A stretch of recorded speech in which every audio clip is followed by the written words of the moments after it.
Hi everybody and welcome back to North Dakota Car Guy. In today's episode of Project Dream, I'm going to be showing you everything you need to know to install gauge pods. We've got oil pressure, oil temperature, water temperature, and I'm going to be showing you how to make a fuel pump cutoff switch. Stay tuned.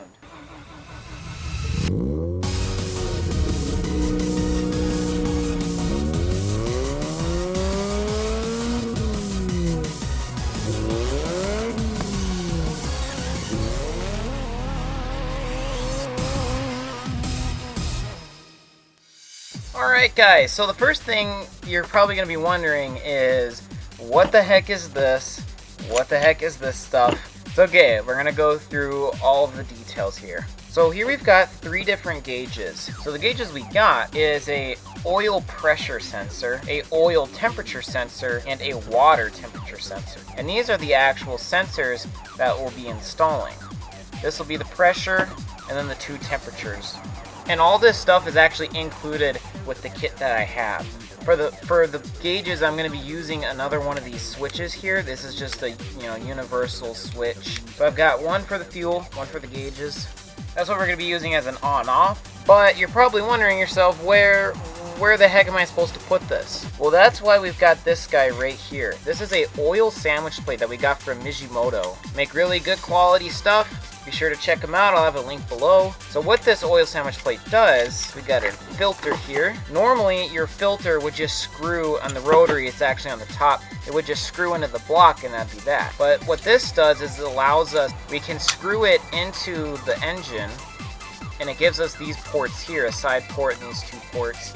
And then we install our oil filter on top of that. Some people like to install oil coolers using these. And a rotary, we already have two ports, which is why obviously we couldn't put up oil coolers with these. You can also buy these for a piston engine as well, with these sensor plugins. You have to make sure they're sensor plugins and not AN line plugins.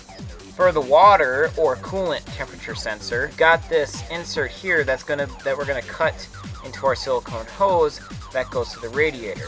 Now this is the out pipe, right? So here's where the engine would hook up, and we have our thermostat. So the thermostat housing piece, and then this goes out to the radiator. You don't want to use the one that goes in because it'll always be a bit colder going through the radiator and stuff. So we want to have the out to get the hottest temperature possible. So what we'll do with this guy is just splice, take a piece out, and then insert this in. And then with the kit that we got some wires and other stuff. But remember, you will need extra length because we got to get this all the way back to the interior. The blacks, I believe, can just be grounded to wherever they need to go to be grounded. But the red wire is going to be our signal wire, and this is going to lead back all the way back up to the gauge. Then we've got some tape here, some different colors, so I can keep track of which sensor is which. And then in this tote here, I've got some wire loom. And then we've got these disconnect plugins here. Usually there's a female end, and then you got a male end. And then you got a wire crimper and cutter tool. And then you've got a meter here. This is for measuring voltage and current and all that other stuff. And that should be everything you need to get this in. There's also other things like screws to mounting them in. We've got some brackets back here that are supposed to mount these. So let's go ahead and get started with installing our oil sandwich plate and our radiator water temperature sensor insert. Let's go ahead and install our sensors here. So what I'm going to do is I'm going to go ahead and I'm going to put this sensor in here, and then I'm going to put this sensor in here. And it will be installed this way. It'll be on this ring here. We got to put some oil on here because our new filter here is going to sit on this nice flat piece here. We'll double check just to make sure this fits in here. And this will get tighter as it goes in. You don't want to over tighten it. What I'm going to do is put it on so that as we tighten this, the Teflon tape will tighten itself. Now we'll go ahead and install our sensor. Just make it snug. Alright, next we'll go ahead and install our temperature sensor.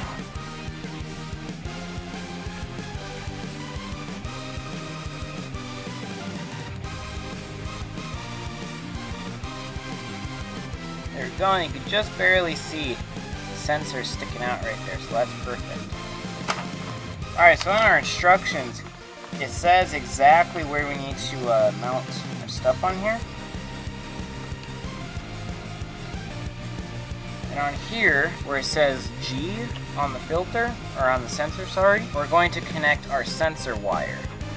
And then, take our pliers, we're going to bend it to a circle.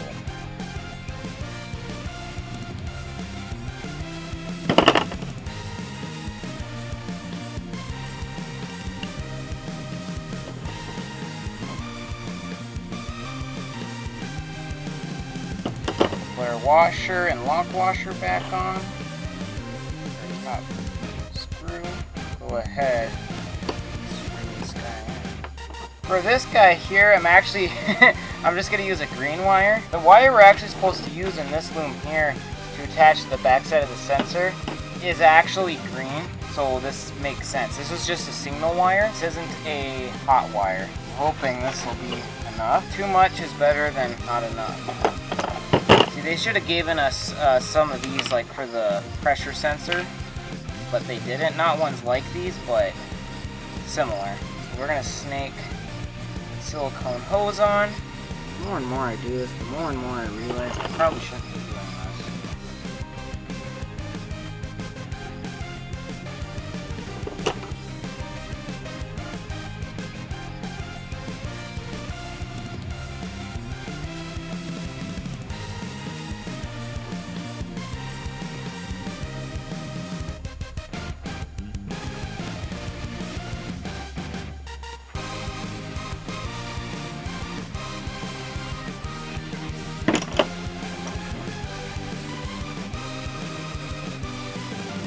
Go ahead and now remove our old oil filter and install this guy onto the car. So I sat here so long working on this. A spider, itty bitty one, has now begun. You can see the little dot on that tire. He has now begun to make its web on my tripod. Alright, let's go ahead. Remove our original filter. Probably gonna have a really big oil mess to clean up here in a minute. Or maybe not. Alright, then I got some oil right here. Just gonna dab your finger in it and coat the ring. And then just dab on the ring that's back here, this O-ring. Make sure you get that nice and coated with oil. Go ahead, just very snugly put this guy in here.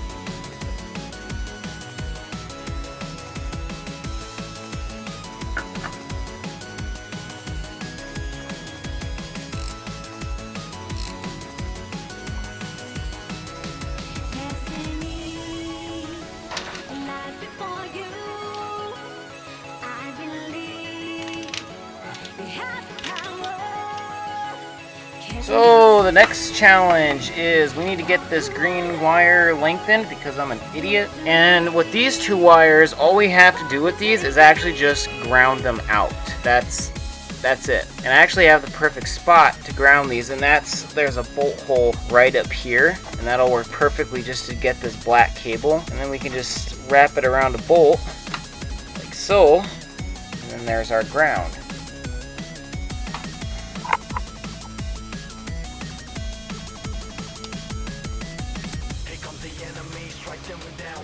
All that just to make it a little bit longer.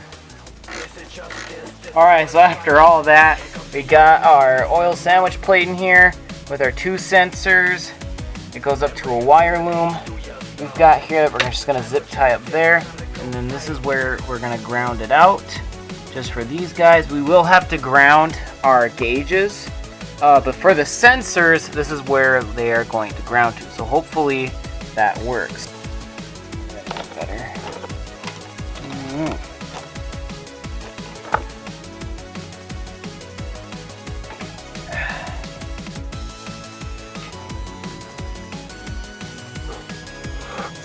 So what we're gonna do to install this, there's two ways. We can just make a nice slit and just kind of cram it in there. I think I might just do that just for the simplicity of it. So I'll go ahead and cut closer this way.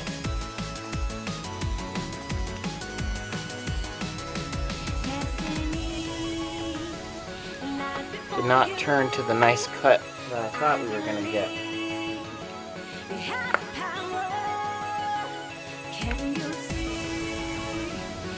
We gotta make it shorter anyway. Maybe all is not lost. Too short. So we're gonna cut it more this way than we need to. The problem is that it's gonna crimp with it on there. So I'm gonna cut just a bit more.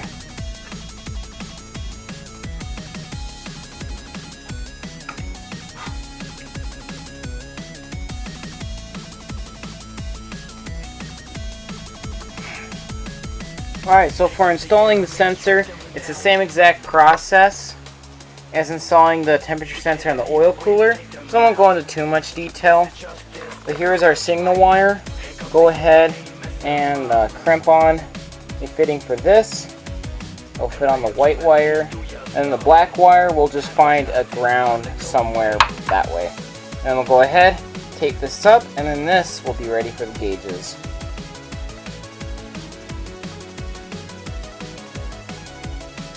Alright, so got our two connections in. I kind of did my own thing. Let's go ahead, screw this sensor in.